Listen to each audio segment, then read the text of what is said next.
ದೇವರ ನಾಮದಲ್ಲಿ ಎಲ್ಲರಿಗೂ ಶುಭಾಶಯಗಳು. ಆತ್ಮೀಯ ಬಂಧುಗಳೇ, ದೇವರ ಕೃಪೆಯಿಂದ ಎಲ್ಲರೂ ಚೆನ್ನಾಗಿರಲಿ ಎಂದು ಬಯಸುತ್ತೇನೆ. ನಿನ್ನ ಕೃಪೆಯೇ ನನಗೆ ಸಾಕು ಅಂತ ನಾವು ದೇವರಲ್ಲೇ ಹೇಳ್ತೀವಿ. ದೇವರು ಹಾಗಾದರೆ ಏನು ಹೇಳ್ತಾನೆ?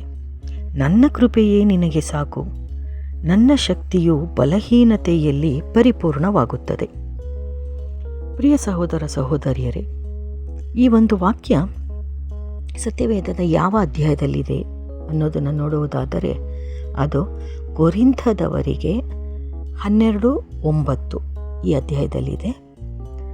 ನಮ್ಮ ಜೀವನದಲ್ಲಿ ಅಂದರೆ ನಮ್ಮ ಬಾಳಿನಲ್ಲಿ ಪ್ರತಿಯೊಬ್ಬರಿಗೂ ಒಂದು ಮುಳ್ಳು ಇದೆ. ಕೆಲವರಿಗೆ ಅದು ಅನಾರೋಗ್ಯ, ಕೆಲವರಿಗೆ ಸಾಲ, ಕೆಲವರಿಗೆ ಕುಟುಂಬದ ಸಮಸ್ಯೆ, ಕೆಲವರಿಗೆ ನಿರಾಶೆ, ಮತ್ತೊಬ್ಬರಿಗೆ ಸೇವೆಯಲ್ಲಿನ ಹೋರಾಟ. ನಾವು ಹೆಚ್ಚಾಗಿ ದೇವರಿಗೆ ಕರ್ತನೇ ಈ ಸಮಸ್ಯೆಯನ್ನು ತೆಗೆದುಹಾಕು ಎಂದು ಪ್ರಾರ್ಥಿಸುತ್ತೇವೆ. ಆದರೆ ಕೆಲವೊಮ್ಮೆ ದೇವರು ಸಮಸ್ಯೆಯನ್ನು ತೆಗೆದುಹಾಕುವುದಿಲ್ಲ, ಅದರ ಬದಲಿಗೆ ನನ್ನ ಕೃಪೆಯೇ ನಿನಗೆ ಸಾಕು ಎಂದು ಉತ್ತರಿಸ್ತಾನೆ. ಇಂದು ದೇವರು ನಮಗೆ ಹೇಳ್ತಿರೋದು ಏನು ಹಾಗಾದರೆ?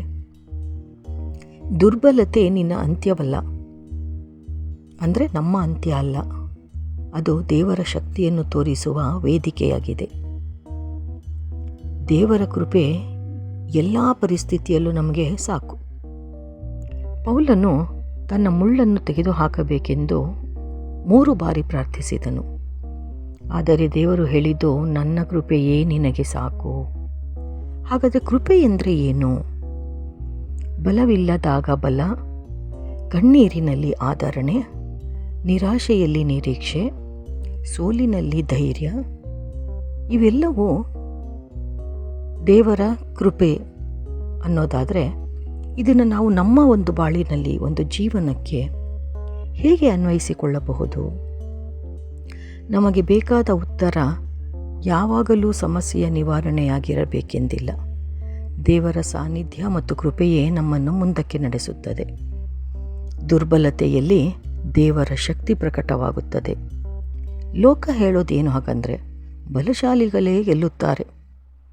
ಆದರೆ ದೇವರು ಹೇಳೋದು ದುರ್ಬಲತೆಯನ್ನು ನನ್ನ ಕೈಗೆ ಒಪ್ಪಿಸು, ನನ್ನ ಶಕ್ತಿ ಅದರಲ್ಲಿ ಪರಿಪೂರ್ಣವಾಗುತ್ತದೆ. ನೋಡಿ, ಎಷ್ಟು ಅದ್ಭುತ ವಾಗ್ದಾನ ಅಲ್ವಾ?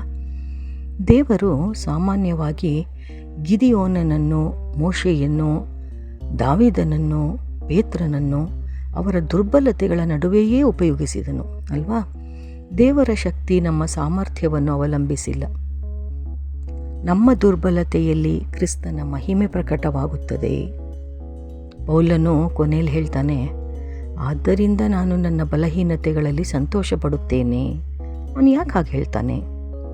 ಯಾಕೆಂದರೆ ತನ್ನ ಮೇಲೆ ಅಲ್ಲ, ಕ್ರಿಸ್ತನ ಶಕ್ತಿಯ ಮೇಲೆ ಅವನು ಭರವಸೆ ಇಟ್ಟಿದ್ದನು.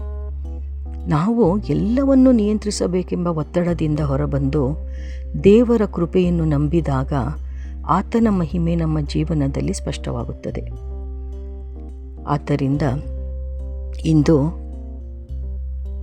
ನೀವು ಯಾವುದಾದ್ರೂ ಒಂದು ಮುಳ್ಳಿನೊಂದಿಗೆ ಇದ್ದೀವಾ ಅಥವಾ ಮುಳ್ಳಿನೊಂದಿಗೆ ಬಂದಿದ್ದೀವಾ? ಇದುವರೆಗೂ ಆರೋಗ್ಯದ ಸಮಸ್ಯೆ ಇದೆಯಾ? ಕುಟುಂಬದಲ್ಲಿ ನೋವಿದೆಯಾ? ಆರ್ಥಿಕ ಸಂಕಷ್ಟವಿದೆಯಾ? ಸೇವೆಯಲ್ಲಿನ ಆಯಾಸವಿದೆಯಾ? ದೇವರು ನಿಮಗೆ ಹೇಳುತ್ತಿರೋದು ಅಥವಾ ನಮಗೆಲ್ಲ ಹೇಳ್ತಿರೋದೇನು ಅಂದರೆ, ನನ್ನ ಕೃಪೆಯೇ ನಿನಗೆ ಸಾಕು. ಸಮಸ್ಯೆ ದೊಡ್ಡದಾಗಿರಬಹುದು, ಆದರೆ ದೇವರ ಕೃಪೆ ಇನ್ನೂ ದೊಡ್ಡದಾಗಿದೆ. ಅದಕ್ಕೆ ನಾವು ನಮ್ಮ ಸಮಸ್ಯೆ, ನಮ್ಮ ತೊಂದರೆ ಎಲ್ಲ ದೊಡ್ಡದು ಅಂತ ಭಾವಿಸಬೇಕಾಗಿಲ್ಲ. ನಿನ್ನ ದುರ್ಬಲತೆಯೇ ದೇವರ ಶಕ್ತಿಯನ್ನು ಪ್ರಕಟಿಸುವ ಸ್ಥಳವಾಗಬಹುದು. ಆದ್ದರಿಂದ ದೇವಜನರೇ, ತಾವೆಲ್ಲರೂ ಕರಗಳನ್ನು ಜೋಡಿಸಿ ಯೇಸು ಸ್ವಾಮಿಯಲ್ಲಿ ತದೇಕ ಚಿತ್ತದಿಂದ ನೋಡುತ್ತಾ ನನ್ನೊಂದಿಗೆ ಪ್ರಾರ್ಥನೆಯಲ್ಲಿ ಭಾಗವಹಿಸ್ತೀರಾ?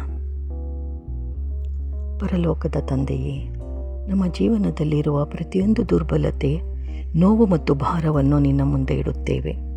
ಕರ್ತನೇ, ನಮ್ಮ ಸಮಸ್ಯೆಗಳು ತಕ್ಷಣ ದೂರವಾಗದಿದ್ದರೂ ನಿನ್ನ ಕೃಪೆಯೇ ನಮಗೆ ಸಾಕು ಎಂಬ ನಂಬಿಕೆಯನ್ನು ಕೊಡು.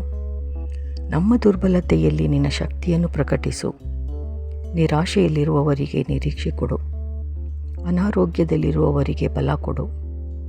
ಕುಟುಂಬಗಳಲ್ಲಿ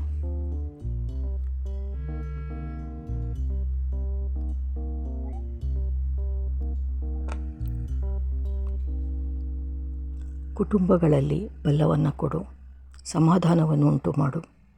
ನಮ್ಮ ಜೀವನವು ನಿನ್ನ ಮಹಿಮೆಗೆ ಸಾಕ್ಷಿಯಾಗುವಂತೆ ನಡೆಸು.